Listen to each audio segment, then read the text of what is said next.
السلام عليكم ورحمة الله وبركاته. أصحابتي كحرم فاتوش channel سو دواada waa walaashin Fatuush channelka daawaysiina waa channelkeeni yaraa ee Fatuush channel ma sha Allah channelka kala kiciya subscribe saara share ugu didaala waxyaabo badan oo wanaagsan oo dhiirgelin ayaan la soo la wadaaga ma sha Allah. السلام عليكم كسو دواada Fatuush family online store oo aad ka helaysid daahiye aad u qurux badan daahiyada designmadi ugu dambeeyay ayaad ka soo dalban kartaa hadii aad xiiseynaysid naga soo wac taleefanka shaashada ku qoran ama Snapchat-kayga igu darso also waxaan hayaa go'yaashii sariiraha iyo miisaska qadada alaabta lagu sharaxayay oo aad kala duwana state kasta aad joogtina shipping waan sameeyaa hadii Ilaahay idmo maanta sheekada aad kor ku soo aragteen lacagta ku qoran iyo afaarahaas iyo aad ku soo aragteen waxaan rabaa inaan yara ka qayb qaato ma sha Allah arinta marka u bagtid oo la dhacdid waxa weeye asxaabtana waa la wadaagaa ma sha Allah waa dhalinyaro isxilqaantay lacagaha ay aruuriyeen ba inay sheegi doonaa dhalinyaradan waxay aruurinayeen lacagaha ay ugu deeqayeen dadka abaaraha iyo rabadaanka okay rabadaankii soonka looga bixinayo way badnaayeen aad bay u badnaayeen waxa weeye waxa kamid ah wiilal iyo gabdho joogay Kenya waa YouTuber kulligood social media isticmaalaan YouTube hada TikTok ahaato meel kasta ahaato bay isticmaalaan waxaan tusayaa hadii loo adeegsado social media sida wanaagsan ay waxayse maalin banuuc bay social media nasku keenso bandhigtaa ko maalin waxa arkaynaa dad isku caynaya maalin waxa arkaynaa dad isku haysta maalin waxa arkaynaa dad live-kooda isku furaya live ayadoo lagu jiro isku furaya dhalinyaradii Soomaaliyeed waxa aragtay ma sha Allah say noocyo badan kala duwan baa loo isticmaalaa laakiin midaan waa mid kale oo aniga cajiib grisay waa mid kale oo aan jeclahay dadka in social media si wanaagsan u isticmaalaan oo aan ahayn siyaabaha qaarkood mararka qaarkood aan aragno ayagoo dadkaas ba laga yaabo real life-ka inaysan ku xumeyn ma ogiye ay leeyihiin wuxuuna maamay ka soo galaan ma sha Allah dhalinyaradan lacag bay ku aruurinayeen maalmaha waxay ka soo bilaabatay koow anigu aan ku arkay waxaan ku arkay Turkey CK wiilka dhaw jooga iyo wiilal kale oo walaalaha ay kana la aruurinayeen lacag bay aruuriyeen challenge waxa la bilaabo ayay ku dhaxdooda YouTuberada is challenge gareysanayaan oo la dhaho 24 hours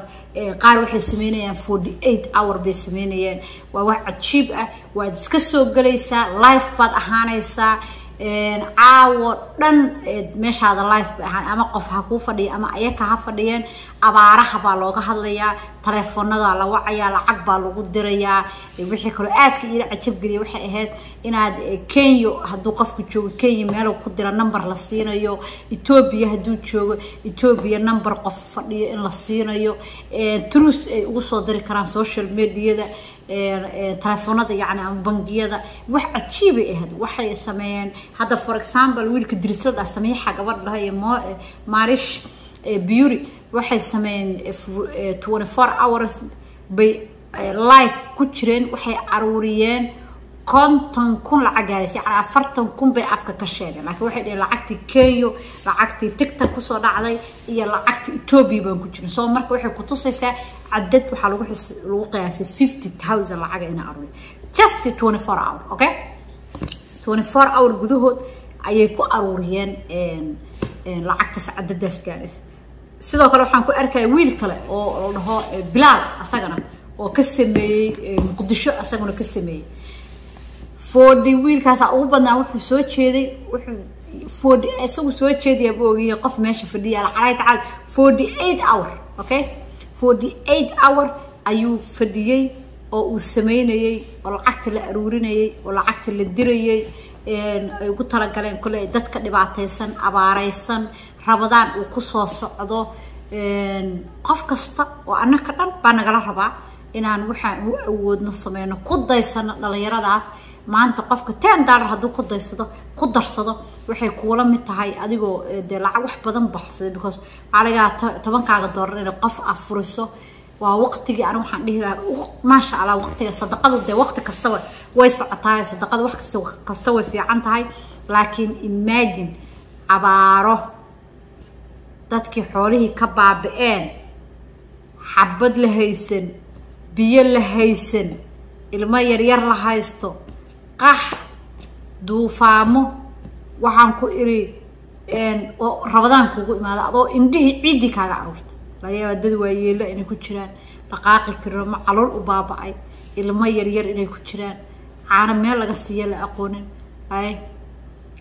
marka waa waqtiga ugu fiicnaa anay hob lacagaas in ma sha Allah ay u qaybiyaan kulli hadda markii la yiraahdo abaar Soomaaliya 50,000 waxa waaye waxba kaba qabarayso is nothing laakiin ma sha Allah markii ay dadkii booriyaan arkay gabar kamid ah wiilkii gabdhaha keeyay ku aruurinay qof baa $500 u soo diray oo dhicirkaas u boodo bobde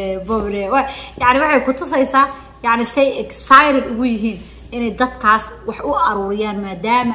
ay haystaan dadkii ayagu dadkii bay hayaan dadkana dad badan waxa ku jira sadaqa baxsanaayo oo sadaqa waxaynaayo oo sadaqada jecel inay baxsadaan marka waxay arin cajiib ah oo social media maalmahan iyo ayaamahan wixii ka socday waxyaabihii cajab galiyo oo iga dhigay daafaadibu faatuusha istoriyada kala bawaan share garaynaa way ayadaba dadka u la share gareeyay because waxa laga yaabaa inaad maqlin waxaas abaaraha loo aruurinayo waxaas oo dhan marka laga qayb qaato insha Allah qofkii awooda ilaahay rabadaanka nabad ha nagu gaarsiiyo ayakuna ilaahay roob qeyqa ducada xataa waa wax weyn soo ma ducada waa wax weyn hadii intaas oo qof oo muslim oo lacag baxsanaysa dhalinyaro ay u duceeyaan waxa laga yaabaa ilaahay in roob qeyr qabo u keeno oo ducadaas loo aqbalo oo roob u imaado because hadda dadka baadiyaha degan dadka waxba haysanin roob markuu u da'o miinin geediha u soo baxay xooliha u daaqay xooliha caano u dhalay hilibkooda qalanayaan caanahooda cabiyay yani abaarta wax ka xun male isagoo qofkii waxba haysan haddii roob u jiro wixii saasa u dhawxay uu gadan karaa caano ka maali karaa caanihiisu cabi karaa uu ku noolaana yani qof oo roob u da'o barwaaqo ku jira ma dhimanayo laakiin hadda waxa laga sheegay wax way cajiib oo aad u daran waa aad abaar xun baa dadkii haysaa leeyri marka ma sha Allah ka qayb qaata anaguna waxa isku boorinaynaa isku dhiirigelinaynaa inaan meel kastoon ku aragno abaar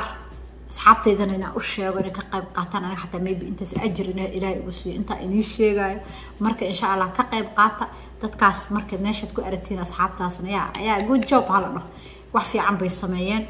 dhalinyarooyin badan way ku soo darsami doonaan kulli challenge-gaas waa challenge ugu fiicnaa arka challenge-yada hore waxay biyo isku shub iyo inta ka bax iyo waxa samee iyo cab iyo kiniiniyo cun bay sheekada laakiin challenge-gan waa challenge fiican maadaama la isku challenge gareynayo qayrka lagu tartamayo oo lagu challenge gareynayo oo la isku challenge gareynayo intaana lacag aruuri adigu meeqad aruurisay I hope dadkaasna si wanaagsan in lacagtaas loo gaarsiiyo oo gacan fiican oo qaybiso sidii la rabay u gaarsiisa in loogu diibo idinkuna ducada iyo aaminta ku soo dara insha Allah intaas maanta in loo dhaafi waaye inaad ilmahaas waxa aruuriyay iyo dadkaas abaaraha u duceeyno oo qayrkana ka qayb qaadana insha Allah. Assalaamu alaykum wa rahmatullahi wa barakatuh.